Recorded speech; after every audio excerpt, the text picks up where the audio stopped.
নমস্কার, কল্লোলিনী কসমোপলিটান এবং ক্ষুধার্ত একটা শহরে আপনাদের সবাইকে স্বাগত জানাই। আমি অনিকেত। খাঁচার বাইরে বেরিয়ে বন জঙ্গল পাহাড় নদী শুধু নয়, দেখছি গ্রাম শহর আর মানুষ।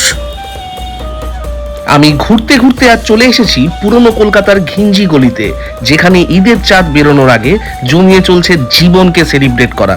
আসুন আমরাও আজ একটু সেলিব্রেট করি।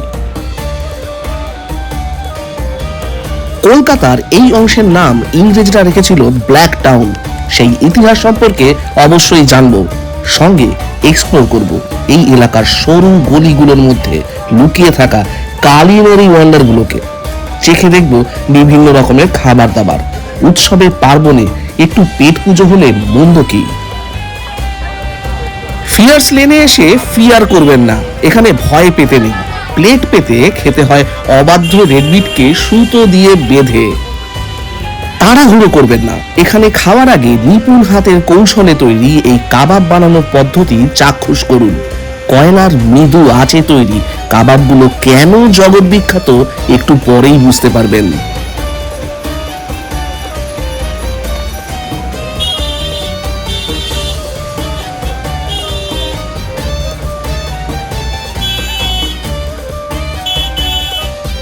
আমরা এখন যেখানে রয়েছি সেটা কিন্তু আদমের জমানার সময়কার দোকান বলা যেতে পারে। আদমের কাবাব, এটা কিন্তু প্রায় 104 বছর পুরনো একটা দোকান। যারা এখানে আসবেন জাকারিয়া স্ট্রিট থেকে বেশি দূর নয়, একটুখানি হেঁটে আসলেই পেয়ে যাবেন হচ্ছে ফিয়ার্স লেন। ফিয়ার্স লেনে আপনি পরপর খাবারের দোকান রয়েছে, এইটা একদম শেষের দিকে আসে তবেই পাবেন। এই পুরো চত্বরে সব থেকে অথেন্টিক ভালো কাবাব এটা কিন্তু এই আদমের কাবাব, অবশ্যই খেয়ে দেখতে হবে। দাম একটুখানি সাধারণ মানুষের জন্য একটুখানি বেশি মনে হতে পারে, কিন্তু খেতে বেড়ে। আমরা এই কাবাব হাতে কলকাতার এমন একটা জায়গায় রয়েছি, সেন্ট্রাল কলকাতা। এর একটা মারাত্মক ইতিহাস রয়েছে। ইংরেজদের সময়ে এই পুরো এলাকাটা, মানে ওদিকে চিতপুর বড়বাজার থেকে শুরু করে জোড়াসাঁকো অবধি পুরো জায়গাটার নাম ছিল ব্ল্যাক টাউন। ভাবলে অবাক হবে, তখনকার দিনেও যেটা ছিল প্রবলেম, আজও সেই প্রবলেম অনেক জায়গায় পৃথিবীতে গেলে আপনি দেখতে পাবেন। আমেরিকায় এই প্রবলেম বর্তমান, বিশেষ করে অস্ট্রেলিয়ায় গেলে এই প্রবলেম দেখতে পাবেন। এই যে মানে গায়ের চামড়ার রং নিয়ে এক একটা জায়গার মানুষকে চিহ্নিত করে দেওয়া, এটা ইংরেজদের স্বভাব ছিল। তো সেই সময়কার জায়গাটা, এই জায়গাটার নাম ছিল হচ্ছে গিয়ে ব্ল্যাক টাউন। আর যারা ডালহৌসি চত্বরে থাকতো বা ফোর্ট উইলিয়াম চত্বরে থাকতো, ওই জায়গাটাকে বলা হতো হোয়াইট টাউন, মানে সাদা চামড়ার মানুষরা বা বিত্তশালী মানুষরা সেখানে থাকতো। তো এই কাবাব যেখানে খেতে আসছে, এই জায়গাটার একটা ইতিহাস রয়েছে। এই পুরো ফিয়ার্স লেন বা এই জায়গাটাতে যারা থাকতো তারা মূলত এসেছিল গুজরাট থেকে। গুজরাটের কচ্ছের রান, এই গুজরাটের কচ্ছের রানের মেমনি যারা ছিল সেই মুসলিমরা এখানে এসেছিল। নূর মোহাম্মদ জাকারিয়া, তিনি এই জায়গাটা এসে, ওই জাকারিয়া স্ট্রিটটার নামটা ওই কারণে হয়েছিল। তো সেটার একটা ইতিহাস আমি পরবর্তীকালে আবার বলবো, যেটা নাখোদা মসজিদ কীভাবে তৈরি হয়েছিল। কিন্তু যেখানে এই জায়গাটা রয়েছে, এইখানটার মানুষজনকে শুধুমাত্র চামড়ার রং দিয়ে বিভাজন করার চেষ্টা একটা হয়েছিল। দেখুন, আপনি যদি খাবার দাবারের ইতিহাস দেখতে চান, বিশেষ করে মোগলাই খাবার, সেখানে কিন্তু দেওয়ানি খাস, দেওয়ানি আম, নানান রকমের মশলা হয়। দেওয়ানি আম হচ্ছে গিয়ে আম জনতার, দেওয়ানি খাস হচ্ছে গিয়ে বড়লোক বিত্তশালী এবং জমিদার শ্রেণী মানুষজন বা সুলতানদের যে হেসেল ঘরে যে রান্না হতো, কারণ সেখানকার মশলার উপাদান তৈরি করতো হাকিমরা। তার জন্য অনেক বিজ্ঞানসম্মত একটা অ্যাপ্রোচ। এবার বিষয়টা হচ্ছে গিয়ে, এই যে কাবাবটা আমরা আদবের কাবাব খাচ্ছি, এই আদবের কাবাব কিন্তু একটা কাবাবের দাম 140 টাকা। কেন? তার কারণ হচ্ছে এখানে প্রচুর মশলা, প্রচুর জিনিসপত্র ইউজ করা হয়। কিন্তু একটুখানি এগিয়ে যান আলবাইকে কিন্তু একটা কাবাবের দাম 30 টাকা। এই যে দামের পার্থক্যটা, এটা কাদের জন্য, কোন শ্রেণীর মানুষ খাচ্ছে তার উপর ঠিক করে একটা জিনিসের মশলার উপাদান তৈরি হয়। আলবাইকে যত পরিমাণে মশলা দেওয়া হবে, আদবে কিন্তু তার থেকে অনেক অনেক বেশি মশলা দেওয়া হবে, অনেক বেশি রিচ হবে সেটা। এই কাবাবটাই সেরকম। আলবাইকে যখন খাবো সেটা হচ্ছে দেওয়ানি আম, আর এটা দেওয়ানি খাস। যে কোনো জায়গায় যাবেন, সেখানকার ইতিহাসটা জেনে খেলে কিন্তু আরও বেশি মজা পাবেন।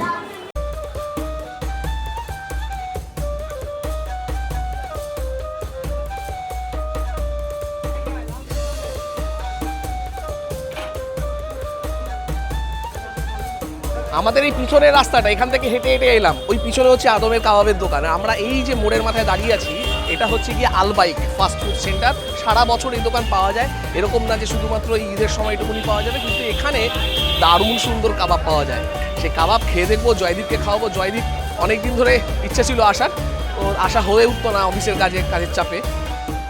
চল খেয়ে দেখি। অবশ্যই।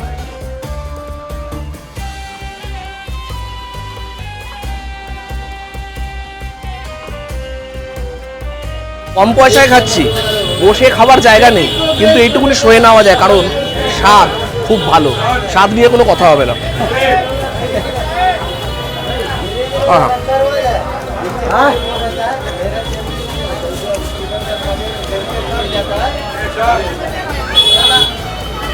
মাত্র 160 টাকায় পেট ভর্তি খাওয়া।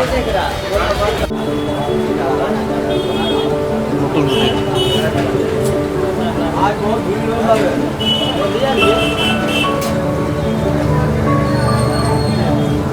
ঈদ সবার, আমার আপনার সবার।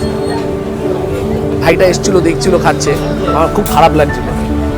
আমি ইন জেনারেল যারা ভিক্ষা চায় তাদেরকে কিছু টাকা পয়সা দিয়ে হেল্প করি না, কিন্তু খাবার তো পেতেই যাবে, বলুন। আমার যাক, আপনার যাক, আর যারই যাক।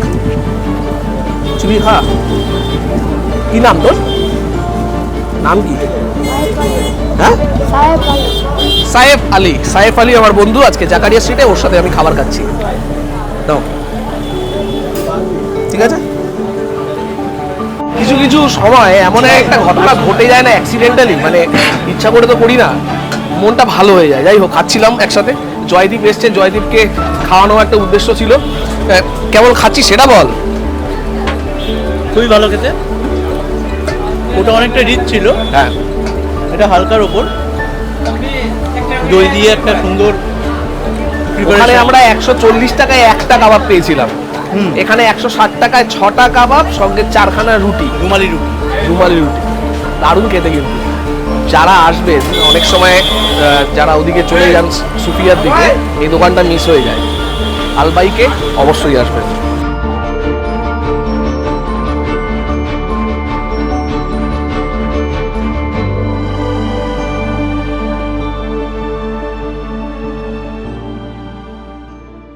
আমরা এখন যেই মোড়টায় দাঁড়িয়ে আছি, মোড়টার এইদিকে হচ্ছে গিয়ে তাসকিন, তার পাশে হচ্ছে গিয়ে দিল্লি 6।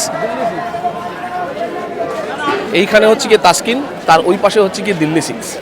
আর এদিকে প্রচুর ব্রেডের দোকান, নানান রকমের ব্রেড পাওয়া যায়, যেটা শুধুমাত্র এই সিজনটাতেই পাবেন, বছরের অন্যান্য সময় এখানে এগুলো পাবেন না।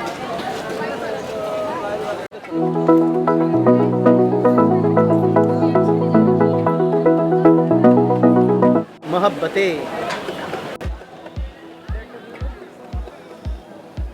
জাকারিয়া স্ট্রিটে আসলে যে শরবতটা না খেলে জাকারিয়া স্ট্রিট আসাটাই বেকার হয়ে যায়, সেটা হচ্ছে কি মহব্বতের শরবত। দিল্লিতে গেলেও খেয়েছি, এখানেও খাচ্ছি, দারুণ সুন্দর খেতে, জানি, আগেও খেয়েছি, আবার খাচ্ছি। জয়দীপের কাছে এটা নতুন। কেমন? ভালো।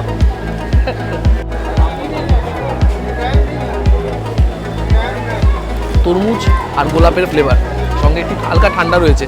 আমার আবার সর্দি লেগে আছে, কি হবে কে জানে, যা আবার হবে, খেয়ে তো নি। দেখুন, জাকারিয়া স্ট্রিটে যারা খাবারের জন্য আসেন তাদের কিন্তু একটা জিনিস মাথায় রাখতে হবে, এখানে যত রকমের খাবার পাওয়া যায় একদিনে কিন্তু খেয়ে শেষ করতে পারবেন না। তাই বিশেষ বিশেষ জায়গাগুলো আমি দেখানোর চেষ্টা করছি। তাসকিন আর দিল্লি 6 কেন দেখাচ্ছি না, তার কারণ হচ্ছে আলবাইকে যা খেয়েছি, তাসকিন আর দিল্লি 6 সেম খাবার দাবারই পাওয়া যায়।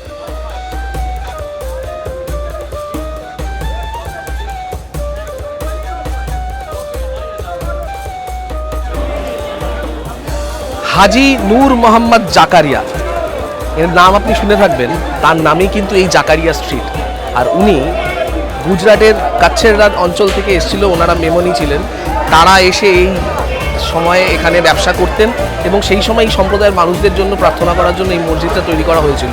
1900 সাল নাগাদ এখানে যে দাঙ্গা টাঙ্গা হয়েছিল, তারপরে কিন্তু গভর্নমেন্ট টেক ওভার করে পুরো কাজটা শেষ করে। এটা কিন্তু কলকাতা শহরের অন্যতম একটা বড় পীঠস্থান মুসলিমদের জন্য।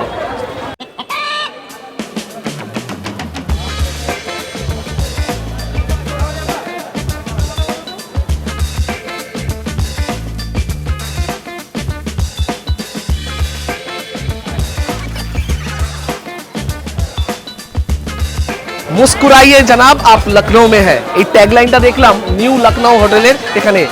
সুন্দর করে কাবাব শেখা হচ্ছে, একদম फ्रेश फ्रेश, দেখে একটু লোভ লাগলো। आप लोग कबाब कितना करके? 60 रुपए का अफगानी है। अफगानी कितने पीस रहता है?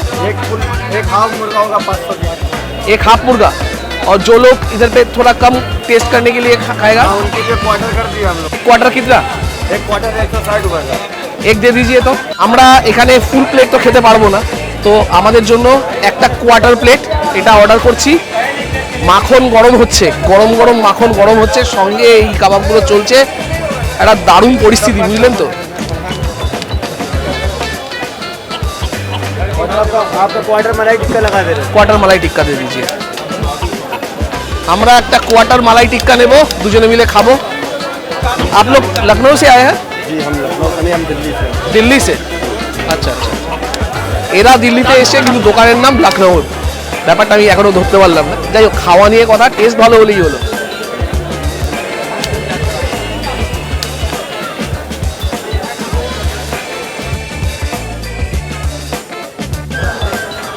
সুফিয়াতে হালিম পাইনি খেতে, তাই এখানে লখনউয়ের প্রিপারেশন।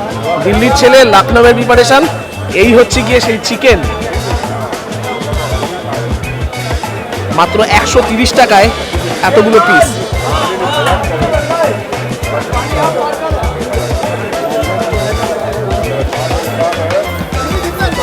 স্বর্গ বললেও কম বলা হয়, মানে এত ভালো টেস্ট বলে বলতে পারবো না। জয়দীপ, খেয়ে দেখতে হবে তোকে। আমার হাতে দিস না ভাই, শেষ হয়ে যাবে। জয়দীপকে হালিম খাওয়াতে পারিনি বলে আমার মনটা খারাপ হয়ে গেছে। গ্রেভিটার মধ্যে একটা সুন্দর ক্রিমি টেক্সচার রয়েছে না? বাটার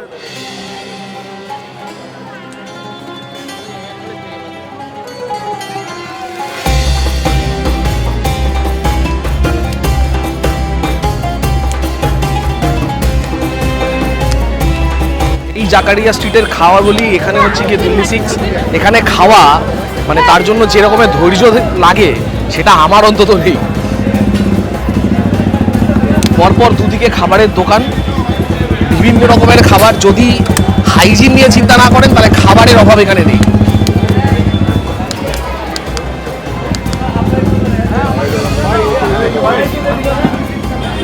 এই একটা বিরাট বড় পাত্রে ময়দার জিনিসটা ভাজা হয় এবং ওখান থেকে গ্রাম অনুযায়ী ভাগ করে ওই হালুয়ার সাথে দেওয়া হয়।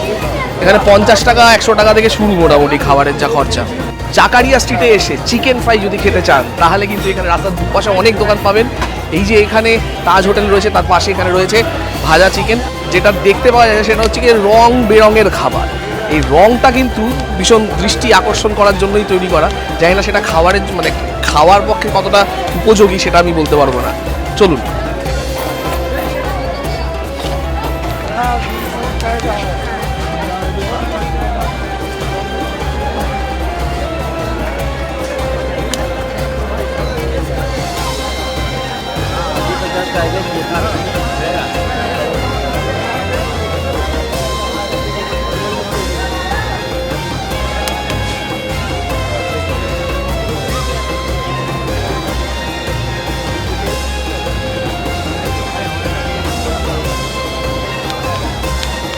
ঈদ মানে যে শুধুমাত্র খাওয়া দাওয়া তা তো না, প্রচুর জামা কাপড়ের যে জায়গা এখানে দেখতে পাচ্ছি। প্রচুর মানুষজন কিন্তু জামা কাপড় কিনতে এসেছেন। দুপাশে প্রচুর জামা কাপড় রয়েছে। যারা বিভিন্ন সম্প্রদায়ের মানুষ এখানে আসেন, জামা কাপড় কেনেন এবং ঘুরে ঘুরে দেখে দরদাম করতে করতে কেনেন।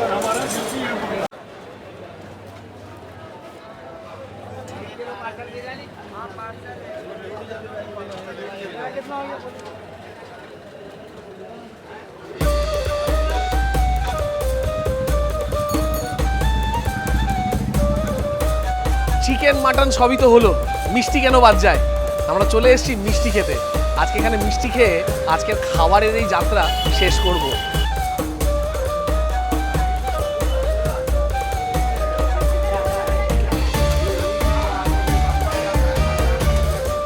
এখানে যেটা বিখ্যাত সেটা হচ্ছে গিয়ে 32 রকমের জিনিস দিয়ে তৈরি 32ই হালুয়া। সেটাই চেয়েছি, দেখি কতক্ষণে পাই।